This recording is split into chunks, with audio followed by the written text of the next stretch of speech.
I had a lot of trepidation about this conference and about my speaking. I had even a brief moment of hope that the war would cancel it, because I wasn't sure what it would be like to talk to a group of people while robot bombs are falling on our enemies around the clock. I just couldn't picture that. So normally I just sort of take flight and whatever's on my mind gets splattered onto your mind. But I don't feel so certain of myself in this situation. I'm not sure that just taking flight for another evocation of the psychedelically aided evolution and transformation of our species is the way to go. Because I think maybe we should, or I should, attempt something that's a little rare for me, plain talk about what's going on.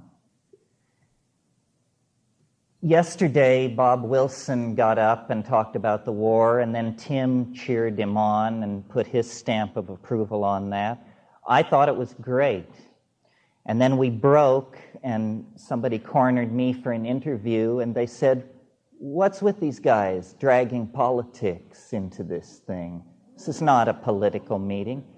I didn't say anything. I just tried to assimilate that. And then last night I thought about it, and I've been thinking about it, about this war, about the 60s, about Vietnam, about how LSD played a major role in stopping that war by forcing people to confront what they were really doing, by empowering people to get together in large groups and say, "We won't stand for it.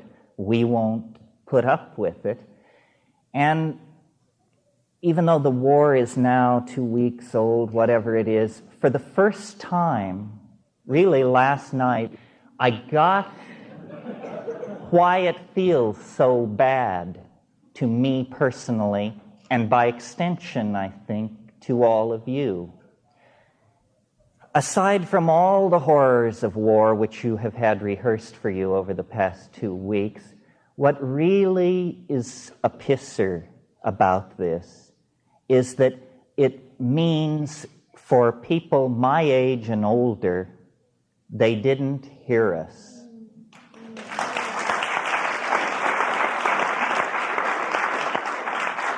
We weren't heard. When they were bombing Libya, we could just call that an aberration. When they were hunting down Noriega, we could just call that a large dope bust. This is none of those things. This is war. And what we said, if you can take the psychedelic and political struggles of the 1960s and boil it down into one phrase, what did we stand for? We stood for making love, not war.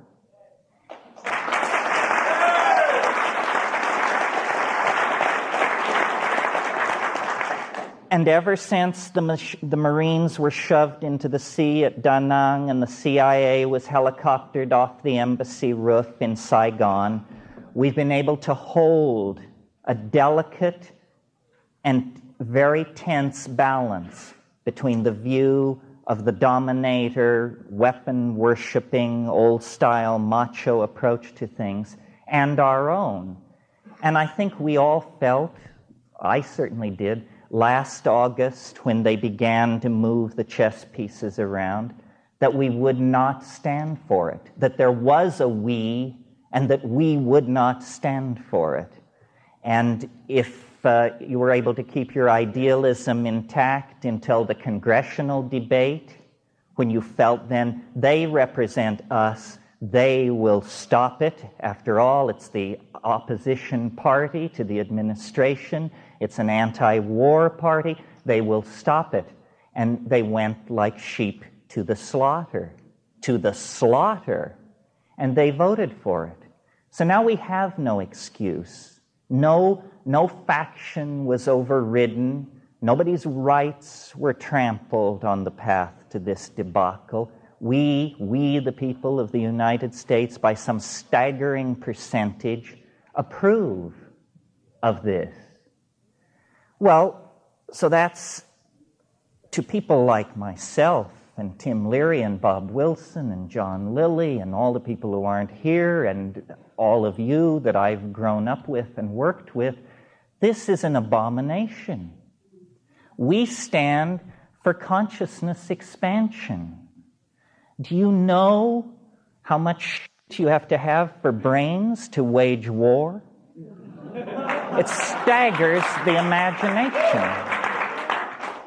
We stood for deconditioning, asking questions, resisting authority. Today, no questions are being asked. Authority is not being resisted. Oh yes, there are demonstrations against the war, but in a democracy they have what's called a 5% rule. It doesn't matter if only 5% are involved in it. It doesn't matter what it is. So we have been effectively isolated. Our names have been metaphorically signed to the bottom line of these documents that commit us to war. How do you feel about that? We don't know where we're going. We really don't see light at the end of the tunnel. This is the surrender issue. It's going to get crazier. The craziness is intensifying and intensifying. And yet, we possess creativity on a scale undreamed of. We can find a way out. There's no problem. We have the technologies, the money, the resources. We have everything we need except the will.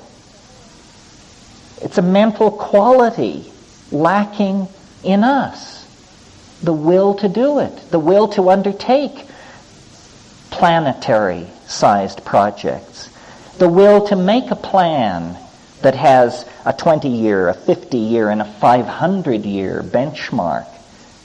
But we are going to have to very quickly cease our infantilism. We need to eliminate the unconscious mind. This is really what it comes down to, folks. We cannot, in an era of 30-minute delivery of thermonuclear weapons from anywhere to anywhere, we do not have the luxury of carrying around with us an enraged bull primate. We cannot afford the luxury of the unconscious, the hidden motive, the unexamined drive, the misunderstood acquisition. We are coming now through a very narrow historical neck where the accumulated stupidity of the last 5,000 years, the dues now have to be paid. It ain't fair. We didn't do it. We didn't bring the slaves from Africa. We didn't invent oligarchy. We didn't do all these things. Nobody's interested in our whining about how we didn't do it. It's in your face. And it's clearly a crisis of two things, of consciousness and of conditioning. These are the two things that the psychedelics attack. We have the technological power, the engineering skills to save our planet, to cure disease, to feed the hungry, to end war, but we lack the intellectual vision, the ability to change our minds. We must decondition ourselves from 10,000 years of bad behavior. And it's not easy. I mean, imagine, I don't know how many of you have ever confronted the fact that you were addicted to something. And some addictions are really serious. If you've ever been addicted to tobacco or heroin, I'm sure you know what I mean. Well, then imagine a global population addicted to a drug the use of which is killing us, but we can't, there's no doctor saying you should. There's no rehab clinic to go to when you're a species.